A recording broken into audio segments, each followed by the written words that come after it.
Actual, real-life blackjack card counting results. Here I've tabulated the results of 37 gambling trips. I lost $65 on the first trip, I lost $43 on the second trip, and so on. You can see my first 3 trips were losing trips, and then I won a few, and then I lost on one, and so on. Typical really good trip would be winning around 400 or 500, as you see here, and a bad trip would be losing 600 or 400 or a few hundred, as you see here. Now, what about this one? This is a real outlier. What happened then? Did I become real smart that time? No. 2 things happened. First of all, I was betting with other people's money. I got sponsors to invest. So instead of playing $5 to $20 a hand, I was betting 25 to 100 per hand.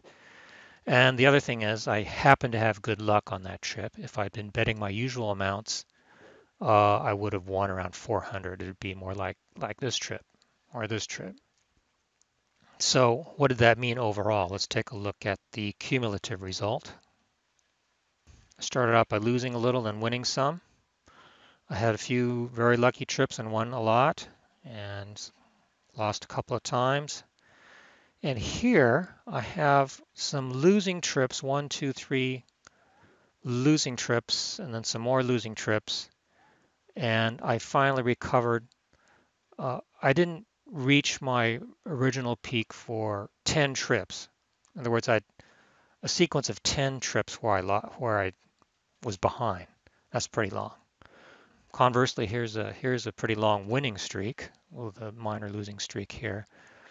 So overall, I won around $3,600 in 37 trips. That comes to an average of about $96 per trip. Now, if you adjust this anomaly here and pretend I had bet my usual amount, then my average would have been only $55 per trip, which is very roughly winning 1 large bet per day of gambling. Now, I made these trips a long time ago in the 1980s. So how are things different now from the 1980s? Nowadays, there are a lot more places to play blackjack. Back then, there was just Nevada and Atlantic City. Most games nowadays are multiple decks. There are almost no single deck games remaining.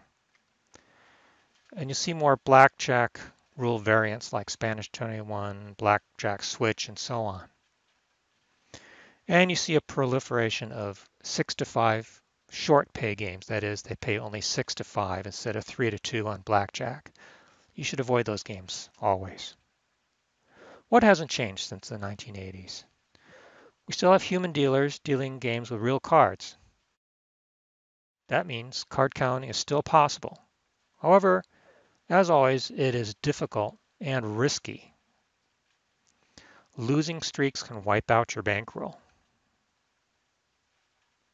So in conclusion, card counting is fun, but not a good way to earn money.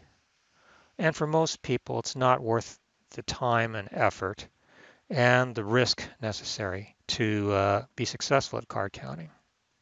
If you gamble, play games with the lowest house edge, namely blackjack, playing the basic strategy with a house edge of 1/2 of 1%, and the craps pass and don't pass bet, minus 1.4%, plus the related odds bets which have a 0 house edge. You can combine the two and get a very good house edge comparable to blackjack. And finally, risk only what you can afford.